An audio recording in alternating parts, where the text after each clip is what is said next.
They say the West is a land of second chances, but no one tells you what it costs to take one. My name is John Jensen. I came to America with hope in my chest and calluses on my hands. After 7 years of blood, sweat, and loneliness, I was finally going to see my wife and son again. We left Denmark, my brother Peter and I, after the war left our homeland in shambles. This land? It was supposed to be a clean slate. I worked the soil with dreams of a peaceful life, waiting, saving, writing letters that never felt like enough. I was finally going to see my wife, Marie, and my son, Creston, again. They are my world. When I heard them coming, I swear the sun shone a little brighter that day. And my wife, she looked at me like I had never gone. For a moment it felt like everything was right again. But the West has a way of testing a man's peace. On our ride back, 2 strangers joined our stagecoach. Rough, quiet, dangerous. One of them, Paul Delarue. I didn't know his name then, didn't know he was the brother of a devil in human skin. That ride turned into hell on wheels. 1 insult, 1 drink too many, 1 wrong look at my wife. This is what you got. Don't do that. Then came the guns, the threats. What are you gonna do about it? Can't do it. Come here! Can't do a goddamn thing. I'm still! The moment snapped. I whispered in Danish to Marie, "Just bite his ear." And she did. I grabbed the rifle in front of me and pressed it to the man across the bench. I turned to my boy, pointing to the gun lying on the coach floor. "Creston, get the gun. Stay down." But in that tense second, everything fell apart. One of them lunged, grabbed my son, pressed a blade to his throat, used him like a shield. The other shoved me so hard the door slammed open, and I was thrown into the dirt. There was no slow motion, no way out. Just dust in my eyes, and my son's cry fading behind me as their stagecoach driver slammed the door and they rode off with my family. And just like that, the dream I worked for, the life I built, it all turned to ash. They took everything, but I wasn't going to let that be the end.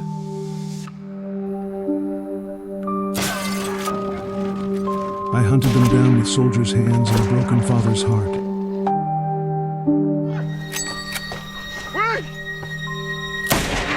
I ended one of them before the moon even rose. I thought it would bring peace. But all it brought was his brother, Henry Delarue. Former colonel, now a butcher with a badge and an army of hired guns. He ran the town like it was his own kingdom. And with my act of justice, I had just lit the match on a war I wasn't ready for. Where's my brother? The town wouldn't protect me, they were too scared. The sheriff, a fucking puppet. The mayor, a vulture in a priest's collar. Even Peter, my brother, he couldn't hold off what was coming. Delarue wanted blood, and he wanted it slow.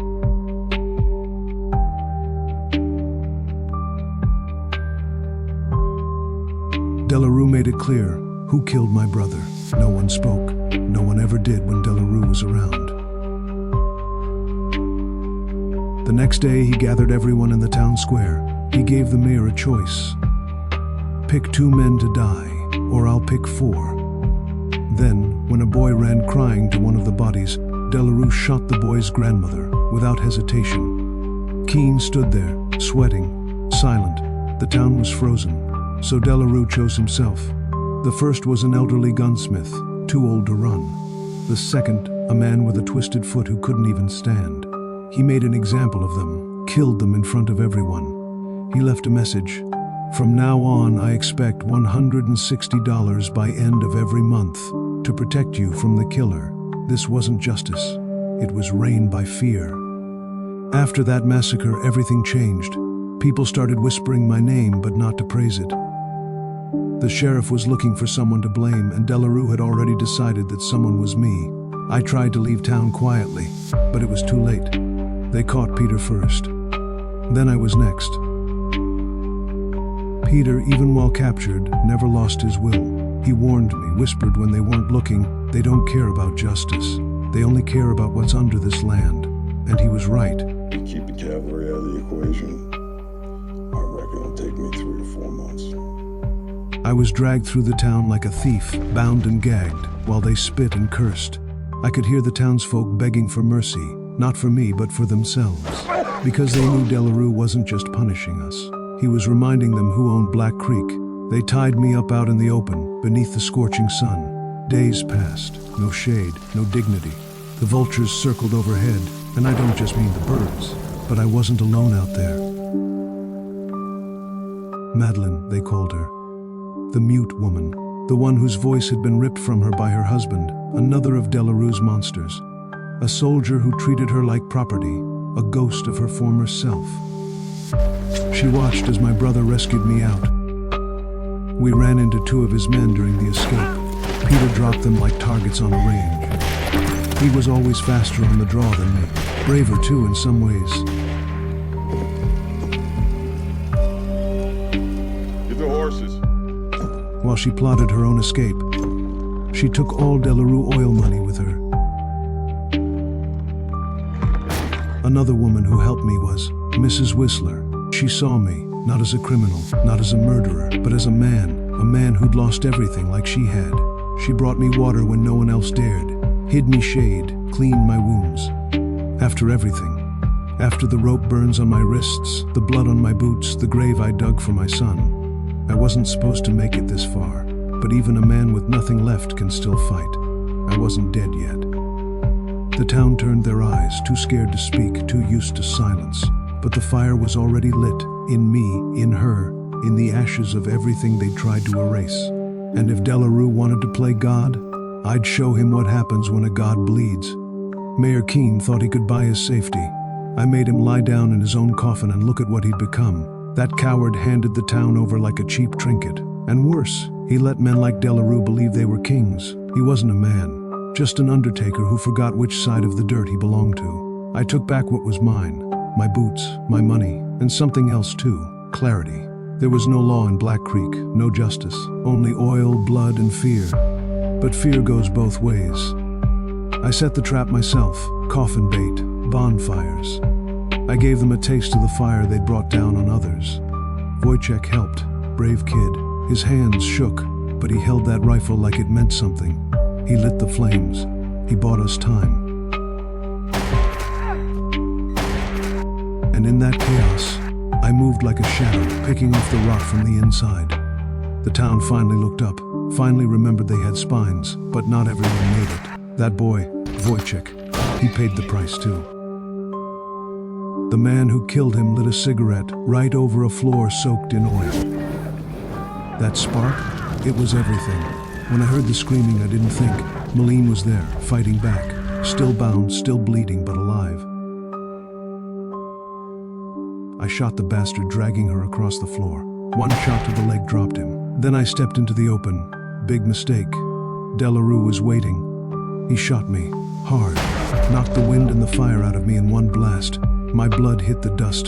He walked up slow, mocking me like he'd already won. He said I was stronger than he thought. I underestimated you, soldier. He wasn't wrong, but he forgot about her. Malene appeared from the smoke, I've killed all my gun men. drawn. Now we stood, me bleeding on the ground, her shaking but armed. Delarue between us, confused, for once unsure. The wind stopped, time slowed, and in that second before everything broke, I realized something. This wasn't just about revenge anymore. It was about ending a sickness. As soon as he turned his head, just enough, she shot first, a clean shot, fired without hesitation, and I followed. 2 bullets, one for my boy, one for my wife. We'd both lost too much. Me and Madeleine, we didn't speak, but we understood. The kind of understanding that only comes from watching your world get torn apart.